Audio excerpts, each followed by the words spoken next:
Hello fame, எல்லாம் எப்படி இருக்கீங்க? எல்லாம் நல்லா இருப்பீங்கன்னு நம்புகிறோம். இன்றைக்கி வந்து நம்ம ஃபீல்டு விசிட் தான் பார்க்க போகிறோம். இப்போ வந்து நம்ம சவுக்கு கழனி உள்ள போகிறோம். இதை நிறைய பேரில் சொல்லுவாங்க, எல்லாம் காடு, கழனி, கொல்லி அப்படிலாம் சொல்லுவாங்க. இப்போ நம்ம வந்து சவுக்கு கழனிக்குள்ளார வந்துட்டு கொட்டாயாண்ட வந்துட்டாச்சு. நம்ம வந்து மாட்டுக்கு பில்லை இருக்கிறதுக்காக அருவா எடுத்துகிட்டு போகிறோம். போயிட்டு ஸ்டார்ட் பண்ணலாம். இப்போ வந்து எங்கள் அம்மா அறுக்க ஆரம்பிச்சிட்டாங்க. அறுத்து முடிச்சாச்சு. அறுத்துட்டு அது ஃபுல்லாக வந்து கட்டியாச்சு. வீட்டுக்கு எடுத்துகிட்டு வர்றதுக்கு மண்ணெலாம் இருக்கக்கூடாதுன்றதுக்காக தட்டினாங்க. அப்புறம் எல்லாத்தையும் எடுத்து ஒன்றா வச்சு கட்டியாச்சு. கட்டி முடிச்சுட்டு இந்த அருவா வச்சு தான் கையிலே அறுத்தோம்.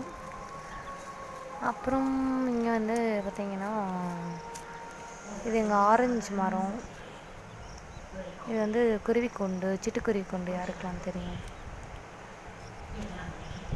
அப்புறம் எங்கள் கழனியில் சுற்றி, கொட்டாவை சுற்றி நிறைய தென்னை மரம் இருக்கும். பார்க்க அழகாக இருக்கும், நேச்சர். அப்புறம் முடிச்சாச்சு, எடுத்துக்கிட்டு கிளம்பிட்டாச்சு.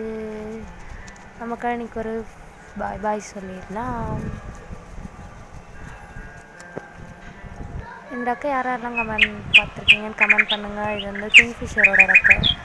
எங்கள் அம்மாவும் எடுத்து தூக்கிட்டு அங்கே கழனிக்கு பாய் பாய் சொல்லிவிட்டு மறுபடியும் சவுக்கு கழனி வழியாகவே வந்துட்டோம். வந்துட்டு சன்ரைஸ் மாதிரியே சன்செட்டும் சூப்பராக இருக்கும், அதையும் பார்த்தோம். பார்த்துட்டு வர வழியில் அங்கே வந்து காட்டுக்கெலாக்கா மரம் செடி கொடி மாதிரி தான் இருக்கும், அதை பார்த்தோம். இது ஆவாரம் பூ இலை, ரொம்ப நல்லது, ஃபேஸ்க்கு அது யூஸ் பண்ணுவாங்க. இது வாய்க்கா தாண்டி நாம் வந்து வண்டிக்கிட்ட வந்துட்டோம். பாய்.